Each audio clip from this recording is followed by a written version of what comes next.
والصلاة والسلام على أشرف المرسلين نبينا محمد وعلى آله وصحبه أجمعين. أما بعد, inshallah, in a few minutes, a reminder for myself and everyone about the hearts and Ramadan, and purifying our hearts for the month of Ramadan and during the month of Ramadan and continuously till the last moment of our life. First, the month of Ramadan starts by the Maghrib of today. And this Maghrib time, once the sun sets, and if Allah subhanahu wa ta'ala gives us life, and we ask Allah subhanahu wa ta'ala to make us witness the month of Ramadan, something very serious, which is once you enter the month of Ramadan, you won't come out of it the same way you entered. This is for sure. Every single person. He won't leave the month of Ramadan at the end of the month. He will not going to be the same as he entered the month. Either better or worse, but nobody will stay the same. Because the real loser is the one that loses in the month of Ramadan. And the Prophet ﷺ, he said, رَبِّنَا أَنْفَ امْرِئٍ أَدْرَكَ رَمَضَانَ فَلَمْ يُغْفَرْ لَهُ. That the nose of a person is rubbed on the ground, that means he's humiliated, he's in loss and humility. If he witnessed the month of Ramadan, meaning that he lived during the month of Ramadan and his sins were not forgiven. So when Ramadan starts, whether a person dies during the month of Ramadan or Allah subhanahu wa ta'ala give him life till he ends the month of Ramadan, either the sins are forgiven or the sins are not forgiven. So the person is not going to be the same. And that's why this is ilm, this is knowledge of the unseen that should affect the heart and give this focus and the sincerity and the taqwa and the purity of the heart. And that's why when we talk about the purification of the heart in Ramadan, oftentimes we talk about Ramadan as ahkam, as rulings, which is fasting, of course, as we know, has rulings to it. And we have to observe these rulings and the pillars of fasting, the niyyah, to have the intention that we're abstaining from what breaks the fast for the sake of Allah subhanahu wa ta'ala as an act of worship. And then we stay away from the muftarat. Physically, we stay away from what breaks the fast. So fasting is not really an action that we do. We just stay away from things. Stay away from things physically. And the same thing has to be in the heart, with actions in it, purifying the heart, staying away also from certain things, and to have certain things to be implemented in our hearts. And the evidence of that, Allah subhanahu wa ta'ala says in the Quran, يَا أَيُّهَا الَّذِينَ آمَنُوا كُتِبَ عَلَيْكُمُ الصِّيَامُ كَمَا كُتِبَ عَلَى الَّذِينَ مِنْ قَبْلِكُمْ لَعَلَّكُمْ تَتَّقُونَ. We will believe fasting has been prescribed on you, the same way it's been prescribed on the nations before you, لَعَلَّكُمْ تَتَّقُونَ, so that you have taqwa. The Prophet ﷺ, he said, "Taqwa hahuna, shara ila sadri." The Prophet ﷺ pointed at his chest, at his heart, and he said, "The taqwa is here. The taqwa is here." So fasting and taqwa are related, as the ayah says. This is the goal of fasting, and the taqwa is in the heart. And if it's in the heart, then the jawarih and the tongue will act accordingly. Because if the heart is sound and clean, then everything else will be sound and clean. So the month of Ramadan, Allah subhanahu wa ta'ala make it so easy for the believers to purify the heart, which is, this heart is an amazing thing. In one aspect, it's the easiest place of our body that we can work on, when you think about it, and at the same time, it's the most difficult. The most easiest from one aspect, and that is, there's no physical actions. Usually the challenging things is in the physical actions. Right? You have to stay away from eating and drinking, desires, where a person has to do work or walk and so on. This is what is challenging to the human beings. The heart, there's nothing of this. So this is, from that aspect, this is the easiest thing, to have the proper intention, to have ikhlas, sincerity, to be pleased with Allah subhanahu wa ta'ala, to have the love of Allah subhanahu wa ta'ala. All of these are great deeds done by the heart. And to stay away from envy and arrogance and shirk. So as far as the physical actions, this is an easy thing for the person to implement. But at the same time, it's the most difficult. Because we don't control our hearts. You can stretch your arm, you can can walk, but what can you do with this heart? Right? You cannot really control it. That's why the hadith of the Prophet sallallahu alaihi wasallam, القلوب بين إصبعين أصابع الرحمن يقلبها كيف يشاء. The hearts are in between two fingers of Allah subhanahu wa ta'ala. He changes them the way He will subhanahu wa ta'ala. That's why it's called qalb. Why? Because it's too much taqallub, too much changing. The heart changes all the time. So the owner of the heart is Allah subhanahu wa ta'ala, and He's the one that owns guidance and otherwise. And that's why these hearts are an amazing thing, and Allah subhanahu wa ta'ala ordered us to purify. That means we have in our capacity to work on our hearts. The hadith that we all know about the virtue of fasting and the night prayer and Laylatul Qadr. There are two things mentioned in there with regards to the heart. The hadith starts with the same, the ending are the same for the three hadith, but the beginning of it is different. These three hadith says, من صام رمضان إيمانا واحتسابا غفر له ما تقدم من ذنبه. Whoever fasts Ramadan إيمانا واحتسابا, with iman and with ihtisab, and we'll get to this. غفر له إن شاء الله تعالى غفر له ما تقدم من ذنبه. All his previous sins will be forgiven. The second hadith, من قام رمضان إيمانا واحتسابا غفر له ما تقدم من ذنبه. The last part is the same. The first one, whoever قام رمضان, prays the qiyam, prays the Tawheed prayer, إيمانا واحتسابا, the same thing, his previous sins will be forgiven. And the third one, من قام ليلة القدر إيمانا واحتسابا غفر له ما تقدم من ذنبه. Whoever prays the night prayer in the Laylatul Qadr, إيمانا واحتسابا, his previous sins will be forgiven. So the three actions, or the main actions of Ramadan, fasting during the day and the night prayer. The physical aspect of it is very clear. Fasting is the obligation. This is one of the pillars of Islam. And this is the most important reward, of course, with the Salah, with Salat al-Fard. And summertime, the day is long, that means more reward, inshallah ta'ala, with the striving and the patience that a person is enduring to fast in the month of Ramadan. During the night, another mujahada, another striving with oneself to stay up, to stand, to listen to the Quran, to make salah. So two fields of striving physically to be able to fulfill these deeds, and that's why we need to make dua for Allah subhanahu wa ta'ala that Allah make it easy for us. And to have the azima and the strength that for these counted days, 30 days, we, inshallah, by the will of Allah subhanahu wa ta'ala, won't miss any day and won't miss any night in the prayer too, so that the person will seek the forgiveness from Allah subhanahu wa ta'ala. But the key words here for the heart, imanan wa ihtisaban. So imanan means faith. That a person fasting and praying the night prayer and Laylatul Qadr with iman. What does the word iman mean? Comes from the very, very beginning, of course, with the tawheed. Because if a disbeliever fasts and stands up in the salah, then there's no value to his actions. And the Prophet ﷺ said, رُبَّ صَائِمٍ لَمْ يَنَلْ مِنْ صِيَامِهِ إِلَّا الْجُوعَ وَالْعَطْشِ.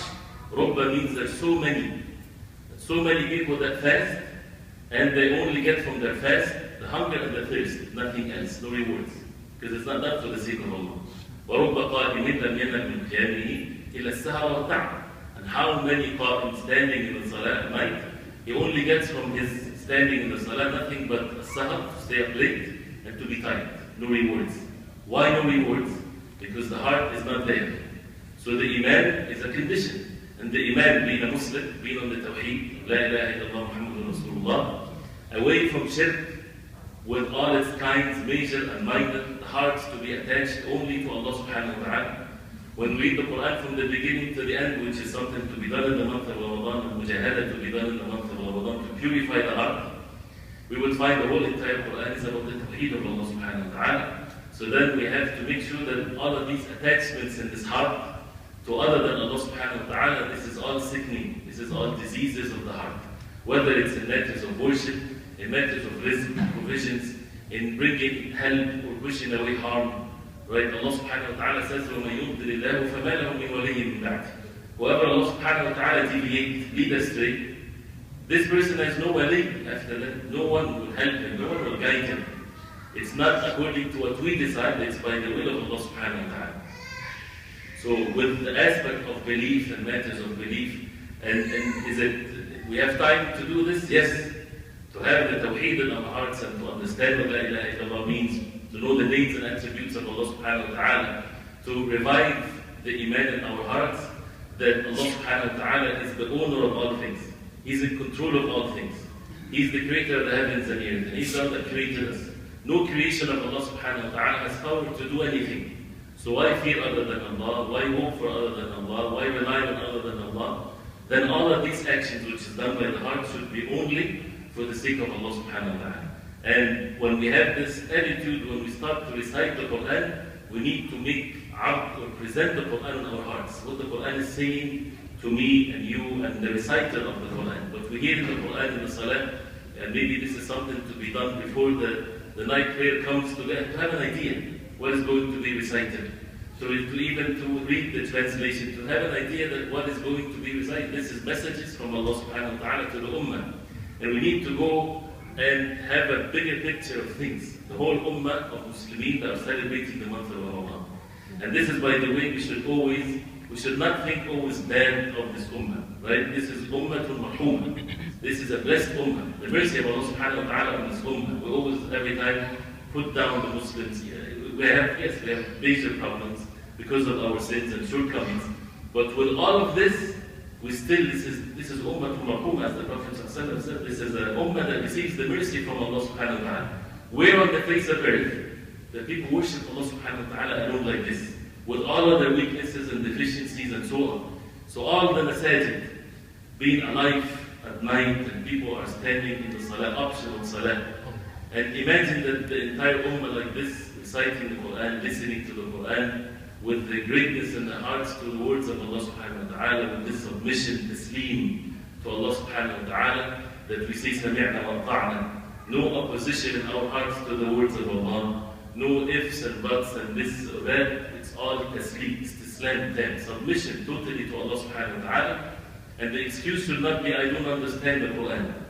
Right? We need to try to, and at least we know the deen of Islam. Allah subhanahu wa ta'ala wants us to submit this attitude of the heart once the matter becomes clear to us, halal, haram, and so on. The submission, this is all in the heart.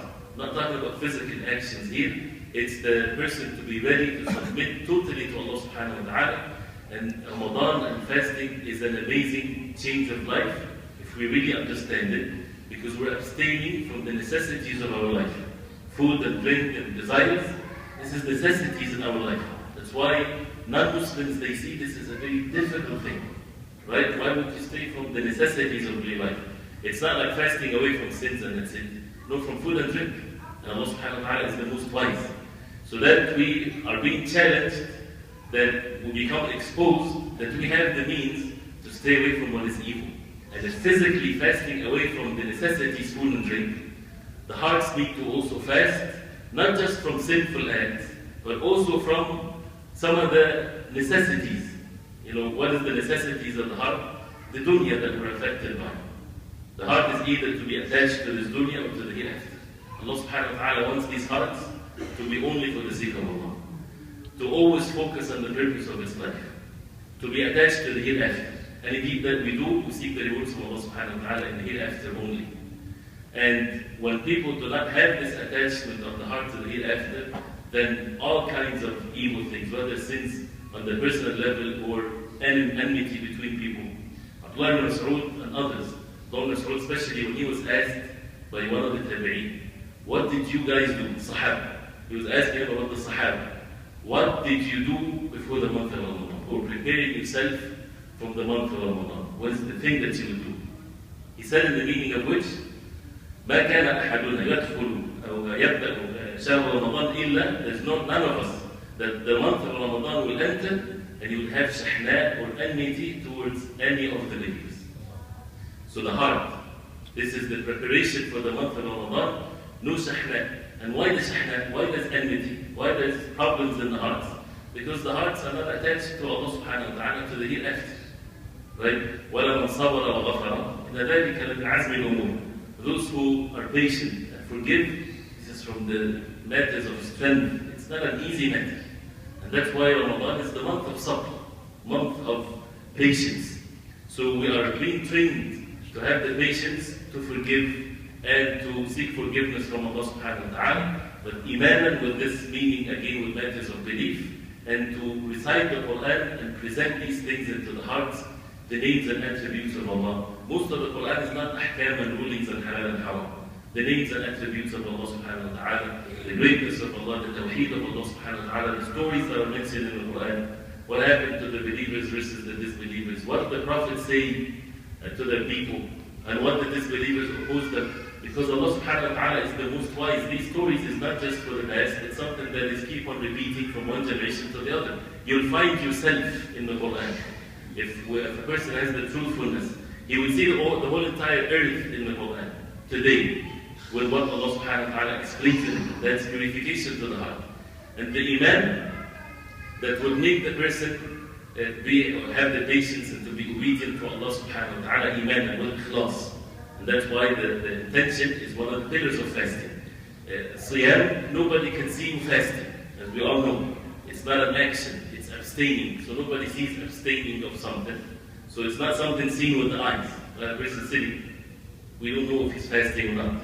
Right? That's why it's a ikhlas, sincerity, that only Allah subhanahu wa ta'ala knows. And that's what builds in the heart this level of sincerity and sabr, and to have the love of Allah subhanahu wa ta'ala and so on. And that's what the meaning of al-iman. Things are done only for the sake of Allah. Not seeking the pleasure of anyone, and not seeking fame or anything of that nature. Turning to Allah subhanahu wa ta'ala. Because of the type, so iman, this is in the heart. Wahtisaban. Wahtisaban means, al-ihtisab is when you basically do something, seeking something from your actions, right? Seeking something from your actions. So seeking what? Seeking rewards from Allah subhanahu wa ta'ala. So this ubudiyya, this is an act of worship. The act of worship of al-ihtisab. This counting the deeds to be for the sake of Allah, seeking rewards from Allah. This is not a physical action. This is something that is in the heart, right? And the person, he do this with his heart. So when he's hungry, he's seeking what? With his hunger. To be healthy and to be strong physically, that's not a good thing, right? It will come inshallah. So the person doesn't have to seek that. He should seek what? Seek rewards from Allah subhanahu wa ta'ala. Why would he seek rewards from Allah subhanahu wa ta'ala? That's where the power of ilm comes in place. Why we're fasting? Why we pray the night prayer? Why we need to fast the right way? Because Allah subhanahu wa ta'ala, one ayah in the Quran, أَيُّهَا الَّذِينَ آمَنُوا كُتِبَ عَلَيْكُمُ الصِّيَامُ كَمَا كُتِبَ عَلَى الَّذِينَ مِن قَبْلِكُمْ لَعَلَّكُمْ تَتَّقُونَ. Few words like this, the entire ummah fast. This is the power of the deen of Islam.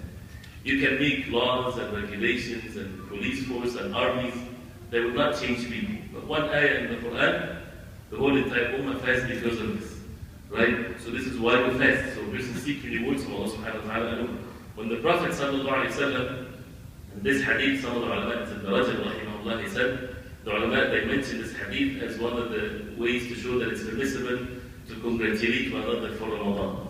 That the Prophet sallallahu alayhi wa sallam would say to them, قَدْ جَاءَكُمْ شَهْرُ رَمَضَانَ شَهْرُ مُبَارَكٌ. He would say that to the Sahaba radiallahu anhum, came to you as if it's something physical coming to the people. شَهْرُ رَمَضَانَ شَهْرٌ مُبَارَكٌ. It's a blessed month, Mubarak, with all the means of goodness in it, right? And the Prophet ﷺ would say that in this month, تُفَتَّحُ فِيهِ أَبْوَابُ الْجَنَّةِ, the gates of Jannah open, and the gates of the hellfire are closed, وَتُغَلُّ فِيهِ مَرَضَةُ الشَّيَاطِينَ, and the feast of the shayateen are being chained, and وَيُنَادِ مُنَادٍ. Once the Ramadan time comes, there's a caller. We don't see this, but this is the power of ilm. It's not just anything, this is the knowledge that will give the power of action, that will purify the heart and make the person seek rewards from Allah subhanahu wa ta'ala. That a caller would say, يَا بَاغِيَ الْخَيْرِ أَقْبِلْ وَيَا بَاغِيَ الشَّرِّ أَقْصِرْ. O seeker of good, come closer, come. And O seeker of evil, go away. And another important statement, the Prophet sallallahu alayhi wa sallam said, وَلِلَّهِ عُتَقَاءُ مِنَ النَّارِ وَذَلِكَ فِي كُلِّ لَيْلَةٍ مِنْ لَيْلِ رَمَضَانَ. And to Allah subhanahu wa ta'ala, there are people freed from the hellfire, and this is every night in the month of Ramadan. Every night people are wataqa. Al-'itq is when you free a slave. That means he's not going to be a slave anymore. Right? So people will be freed from the hellfire. Every night in the month of Ramadan. So this is a race, and this is ilm. This is the knowledge of the unseen. If the unseen is lifted, then we can see the seen. Then that's it. Then we're not going to be sitting here talking. Because everybody will be doing things. And we don't need reminders.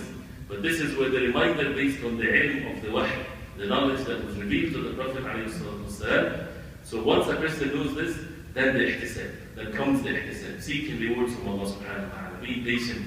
Being patient when it comes to physical fasting, and what the Prophet sallallahu alaihi wasallam said, that the fasting person, وإن سابه أحد أو شتمه أو قتله فليقل إني صائم إني صائم.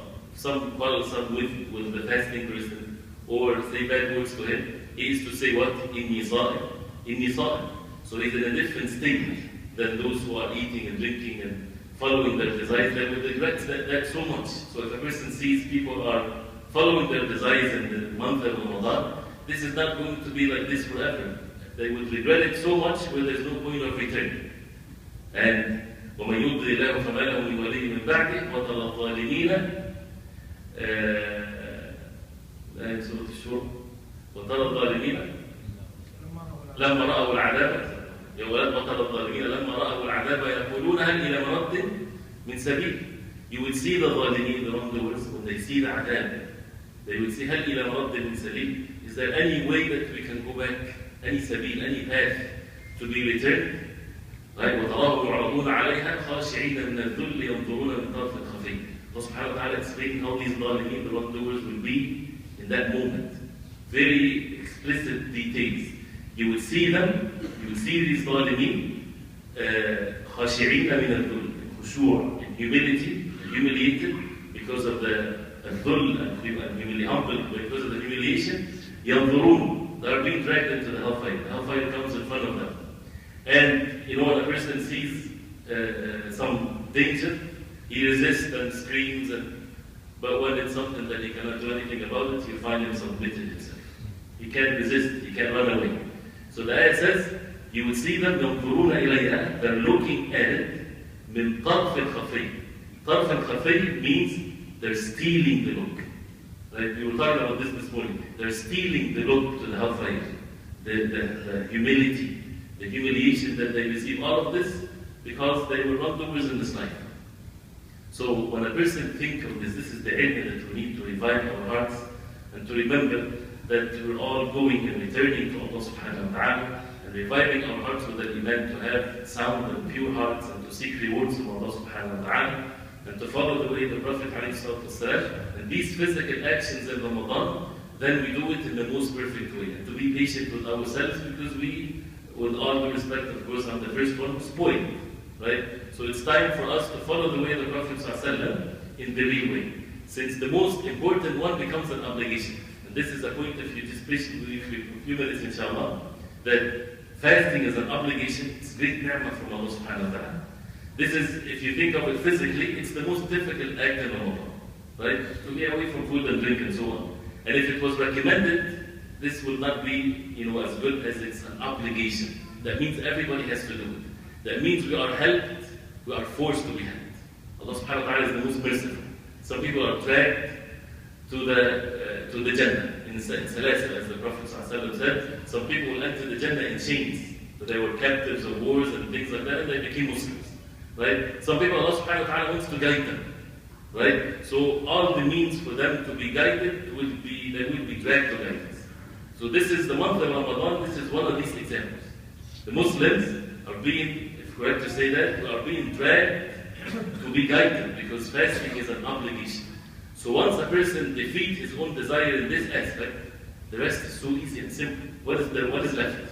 To be away from haram, away from bad writing, to be away from looking at what is haram, to pray in the masjid, to say what is good, and to stay away from what is evil. The rest is so easy. The night prayer, even though it's an optional act of worship, but it's counted days, and we know that in the beginning of the month of Ramadan, we're so excited, the masjid is full, the first day, the second day, the third day, and then things, after that start falling apart. In the middle of the Ramadan, the masjid becomes sometimes empty, and then picks up again during the end of Ramadan. The azima, the strength should be that from the beginning to the end, we do our best and we seek help from Allah subhanahu wa ta'ala because we're weak. La hawla wa la quwwata illa billah. So we seek help from Allah subhanahu wa ta'ala that these actions will do it in the most perfect way. No rooms for desires in the month of Ramadan. 30 days or 29 days where there is no share for our desires. Although Allah subhanahu wa ta'ala is the most merciful, who still eat and drink, and some of the Muslims, some parts of the world, I'm not sure if they would even think that they have food in the month, in the time of Maghrib or not. We fast and so on, and we're all settled and comfortable that at the time of Maghrib, not just one type of food or two types of food, many types of food, right? When people, sometimes they eat the mud in the ground because they don't find anything. So it's great ni'mah from Allah subhanahu wa ta'ala. So we need to make sure that we pray the night prayer. We do our best, inshallah ta'ala, to be patient with that, to eat the suhoor where the Prophet ﷺ said, the sahur فَإِنَّ فِي السَّحُورِ barakah. Eat suhoor because it's barakah before Fajr. And to pray the fard salah, and to understand the maratib al-a'mal, the levels of deeds. As a person might pray the night prayer and miss the Fajr salah. This is a person that doesn't know what the deeds are, obligations versus optional salah. If a person prays the fard in the masjid and doesn't pray the tawbih prayer, he is better than the one that prays tawbih and prays Fajr at home. I'm not saying to do this, it's an opportunity to do all of them. But to make sure that the mujahada is there. We're striving, we're struggling with our own selves, and we're trying to wean ourselves from being spoiled and following our desires and so on. And it starts, of course, from the heart. And the actions done physically affects the heart and purifies the heart. And of course, the Quran. So fasting, Quran, the night prayer, the Laylatul Qadr. And the hadith where the Prophet ﷺ would tell the people that the month of Ramadan comes, in it he would say, Fihi Layla. In it there is the one night, Khayrun al-Fijah, that the ibadah in it is better than 1,000 months. From the beginning of Ramadan, they are being attached to this, preparing themselves, purifying themselves to get the great rewards from Allah subhanahu wa ta'ala, so that we don't regret at the moment of death and after this life what we wasted in our life, and one of which is the month of Ramadan.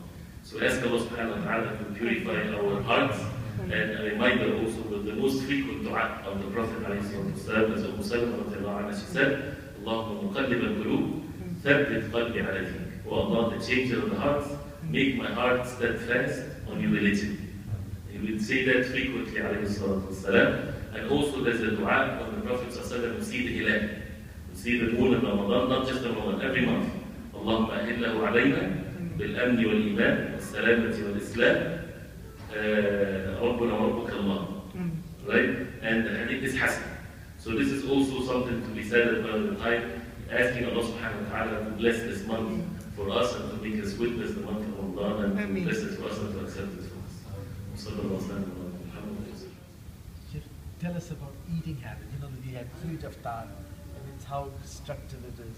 Right. As we said, there's heart aspects and there's physical aspects. One of the things to help ourselves to be good in Ramadan, we should not eat too much. The month of Ramadan is about fasting, not about eating. We eat in the month of Ramadan more than when we eat before and after the month of Ramadan. And that's not the purpose of the month. Right? So we need to eat less.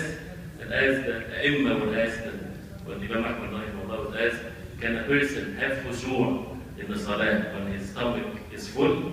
He said, I don't see it. That means it's never going to happen. If you're full, no khushu' in the salah.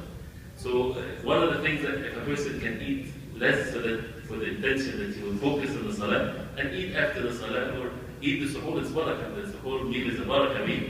But eating less food so that a person is able to do the worship of Allah subhanahu wa ta'ala. Your advice for those who cannot fast, like how they should? Those who cannot fast, if they cannot fast because Allah subhanahu wa ta'ala gave them this rukhsah, this break, that means they are fulfilling the orders of Allah. So they're not deprived from what people are doing. But then in the same way, they will be given the reward, inshallah ta'ala, because the hadith of the Prophet ﷺ, إِذَا مَرِضَ الْعَبْدُ أَوْ سَافَرَ كُتِبَ لَهُ مَنْ كَانَ يَعْمَلُ صَحِيحًا مُقِيمًا. If a person falls sick or travels, his reward will be given to him as if he is not traveling and as if he is not sick. So if a person is traveling and broke his fast or sick and he did not fast, his reward is given as long as he used to fast whenever he was not sick and so on. So the reward, inshallah ta'ala, is given, but the work needs to be done with the mujahada, reading Quran, making dua, making dhikr, not to be in ghafla, right? And to make it an opportunity because the shayateen are chained and so on, to still come to the masjid and pray and so on.